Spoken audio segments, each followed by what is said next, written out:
One of our top stories is the public servants in the country have been dealt a blow. The Constitutional Court dismissing a bid related to the 2018 multi-year wage deal. This is going back a couple of years, of course. The Labour Court had previously declared the deal to be invalid. That cleared the way for government not to implement salary increases of CPI plus 1%. That's what they were demanding at the time. Well, that was unions.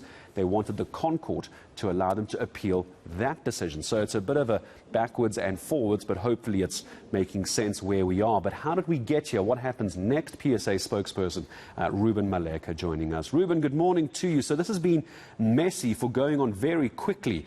4 years, going on 5 years maybe as well. How disappointed are you? How are you and the agency feeling this morning?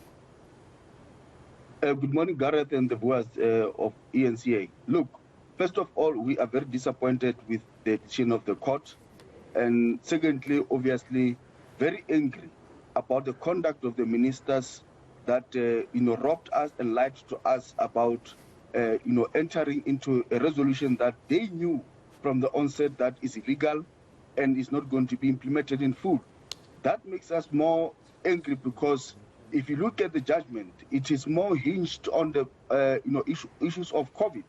And the question is that this resolution was signed in 2018 when there was no COVID, but the reasoning behind now this particular decision is more of economic situation of the country caused by COVID, which only arrived in this country in 2020.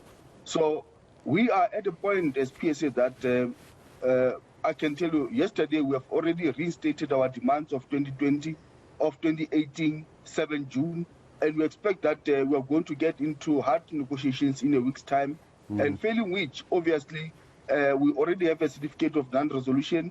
We are just bound to give notice and then down tools as public servants. Why do you think that government has done this to you?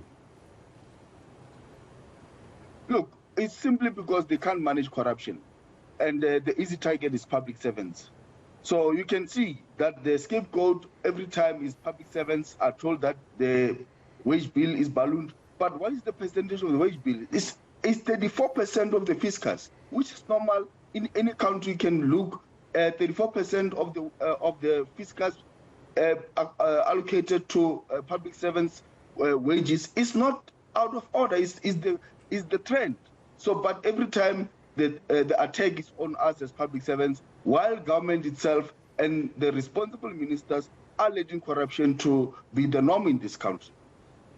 So when we now try and find a way forward as PSA, you say you've been let down by government. What's the route forward for you now? Do you feel there's anything that you can force government to do, or are you going to have to force government's hand to do something? Like I've said, we have reinstated our demands for 2020 of 2018. We'll be getting into hard negotiations in a week or so, and failing which, if the same ministers are unable to get the proper mandate to sign the resolution, we'll be down to tools as public servants. That's the only way we can deal with this government. They only listen when we are in the streets. What's your understanding of why the ConCourt, Reuben, dismissed the application? Look, we will be actually going into more details of, the actual judgment, but one is worried by the fact that more is on the part of saying public servants are already enriched, while other sectors of, like private sectors, have lost jobs. And it's also worrying to say that it also raises issues of COVID. And the question is that this resolution was never signed during COVID. It was in 2018. And when we now look at how this is going to be affecting public service workers, just before I say goodbye to you, Reuben, give me a number. How many public sector workers are we talking about here around the country that you're representing? It doesn't just have an effect on the employees, but their families as well. Give me a number so we can understand just how big an issue this is. Look, the PSA represents 240,000 members in the whole public sector of 1.2 million employees. And that tells you that if for the last 2 years that they've never received an increase, and today you have talked already about petrol price that is going to 22 rand. Eskom has already awarded 9.6%, which tells you that when actually is going to get into the real price, it's going to be around 15% increase for Eskom. So that on its own tells us that public servants are the worst losers in the whole situation, and most of them are not going to afford their lives going forward. I think a lot of people can't afford their lives going forward, especially for those working in the public servant sector. Just before I let you go, Reuben, when you talk about ministers letting you down, who is at the top of your list? Who do you think is the person or the minister that let you down the most? And if you could speak directly to them, what would you tell that minister? Look, first of all, the Minister of DPSA, the Minister of Finance are responsible, and obviously the chief negotiators of the state who made unions to believe that they had mandate. So they are the culprits, and they must account for that. In fact, we hope that the president takes action against those ministers that led the situation to be where it is today, because if they did not lie to us, we would not have this situation prevailing today.